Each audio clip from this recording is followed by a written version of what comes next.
प्रधानमंत्री मोदी हर दिन वोट गिन रहे हैं और वो चुनावी रैलियां वहां कर रहे हैं जहां पिछली बार बीजेपी चुनाव हार गई थी। 2019 में बीजेपी का स्कोर था 303 और इस बार प्रधानमंत्री मोदी ने नारा दिया है अब की बार 400 पार। दूसरी तरफ है राहुल गांधी। वो चुनाव के रन में उतरे तो हैं, लेकिन लगता ऐसा है कि मानो देरी कर दी है। 2024 के चुनाव में इस वक्त कौन किससे आगे है, सारी जानकारी आपके लिए इस रिपोर्ट में। कांग्रेस के घोषणा पत्र में वही सोच झलकती है जो सोच आजादी के समय मुस्लिम लीग में थी। मैंने कांग्रेस के मैनिफेस्टो को देखा, मुझे आश्चर्य हुआ कि यह कांग्रेस पार्टी का मैनिफेस्टो है या मुस्लिम लीग का मैनिफेस्टो है। हर पन्ने पर भारत के टुकड़े करने की बू आ रही है। देश को बांटने के लिए और सत्ता को हथियाने के लिए कहां तक कांग्रेस पार्टी जा सकती है, इसका अंदाजा नहीं लगाया जा सकता। क्या राहुल गांधी जिन्ना के रास्ते पर चल रहे हैं? आदरणीय राहुल गांधी जी का उद्बोधन, राहुल गांधी जी का आभारी हूं। क्या कांग्रेस पार्टी मुस्लिम लीग बन गई है?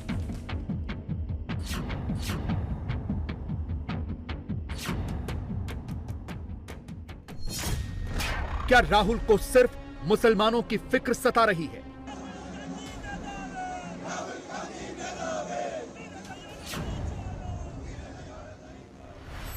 मुस्लिम लीग के उस समय के विचारों को कांग्रेस आज भारत पर थोपना चाहती है। मुस्लिम लीग की छाप वाले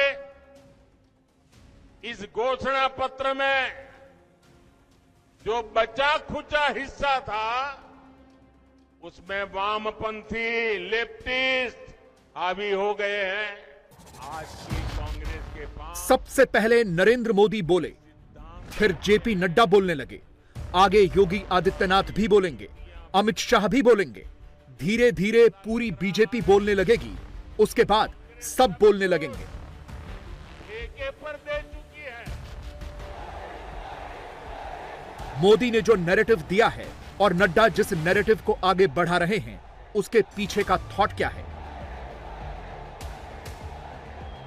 आदरणीय मल्लिकार्जुन खड़गे साहब से क्यों आए? थॉट यह है कि कांग्रेस मुस्लिम पार्टी हो गई है और बीजेपी ही शुद्ध हिंदू पार्टी है।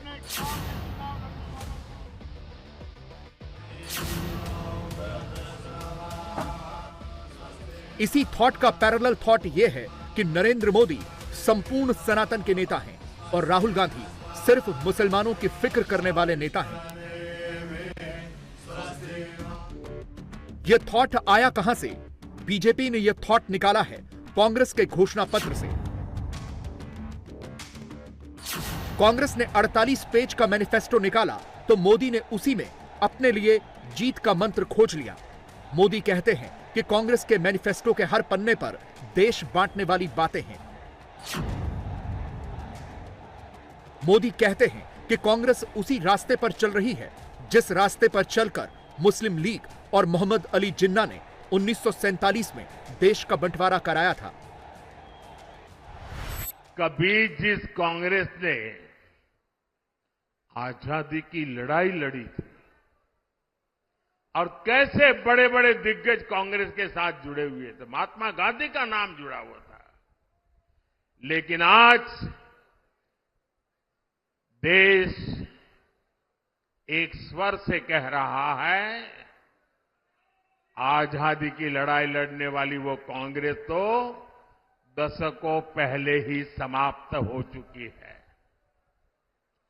अब जो कांग्रेस बची है उसके पास ना देश हित में नीतियां हैं और ना ही राष्ट्र निर्माण का विजन। आपने देखा होगा कल कांग्रेस ने जिस तरह का घोषणा पत्र जारी किया है उससे साबित हो गया है कि आज की कांग्रेस आज के भारत की आशाओं आकांक्षाओं से पूरी तरह कट चुकी है। आजादी के समय देश का बंटवारा हुआ था। उस समय की आम धारणा यह थी कि कांग्रेस हिंदू पार्टी है, महात्मा गांधी हिंदुओं के नेता हैं और मोहम्मद अली जिन्ना मुस्लिम पार्टी के नेता हैं। 75 साल बाद मोदी की पार्टी ने उसी धारणा को उठा लिया है, मगर उसके कैरेक्टर और रोल बदल दिए हैं। मोदी छत्तीसगढ़ के बस्तर पहुंचे तो उन्होंने इसी थॉट को आगे बढ़ाया। जिस राज्य को प्रभु रामचंद्र की ननिहाल माना जाता है, वहां से मोदी ने रामलला और रामनवमी के बहाने कांग्रेस पर अटैक किया। उस पेड़ को छुआ भी नहीं जाता। इंडी गठबंधन राम मंदिर बनने से बहुत नाराज है। कांग्रेस के शाही परिवार ने राम मंदिर की प्राण प्रतिष्ठा का न्योता ठुकरा दिया। कांग्रेस के जिन नेताओं ने इस कदम को गलत बताया, उन्हें पार्टी से निकाल दिया गया।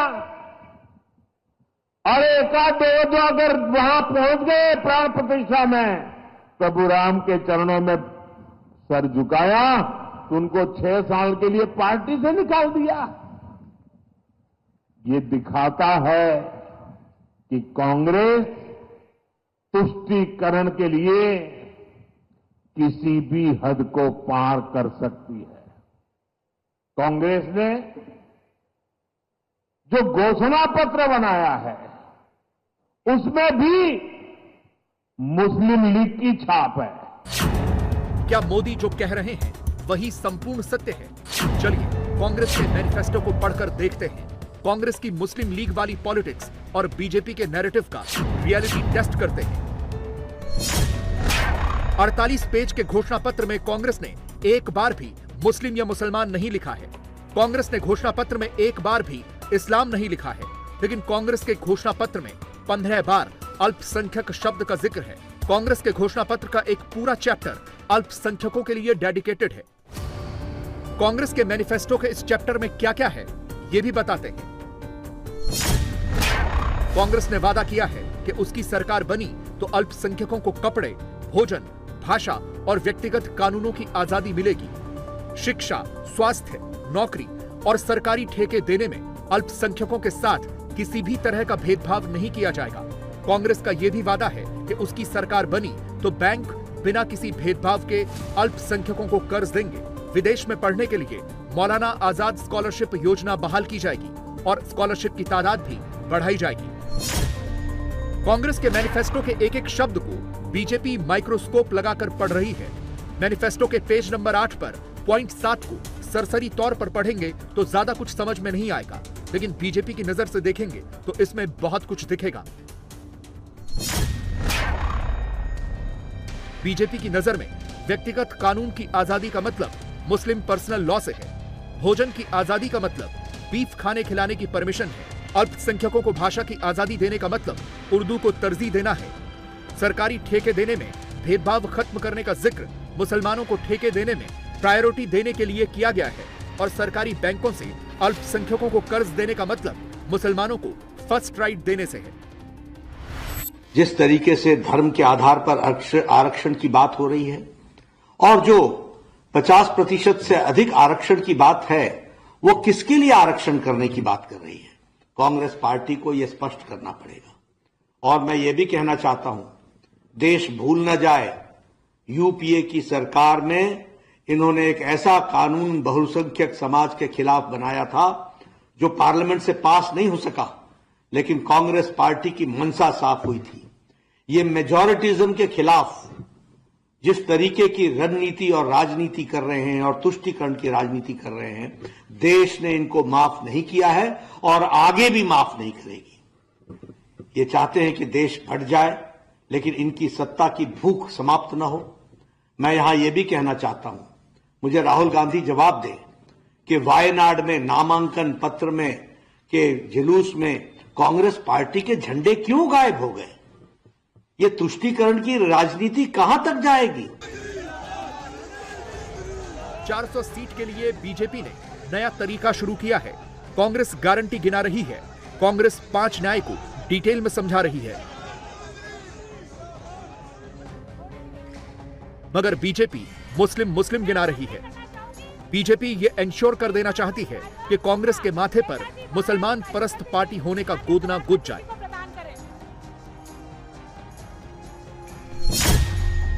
2019 के चुनाव में कांग्रेस को 19.5% वोट मिले थे। उससे पहले 2014 के चुनाव में कांग्रेस को 19.31% वोट मिले थे। 2024 में मोदी कांग्रेस को 15% के आसपास समेट देना चाहते हैं। देश में 14% से कुछ अधिक मुसलमान हैं।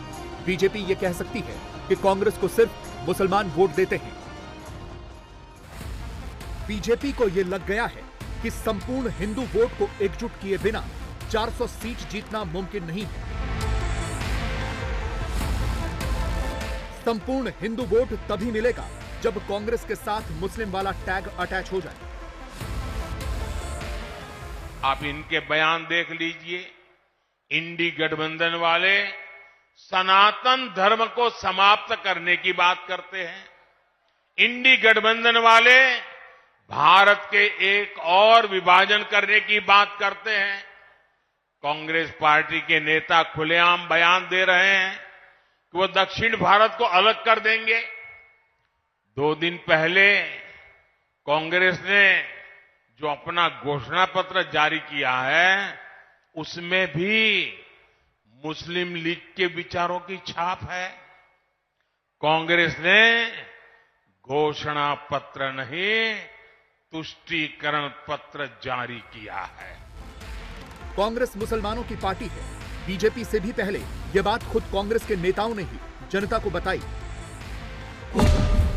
डॉक्टर मनमोहन सिंह ने प्रधानमंत्री की कुर्सी पर बैठकर यह कहा था कि उनकी सरकार को यह एश्योर करना है कि अल्पसंख्यकों, खासकर मुस्लिम अल्पसंख्यकों को देश के संसाधनों पर पहला हक मिले।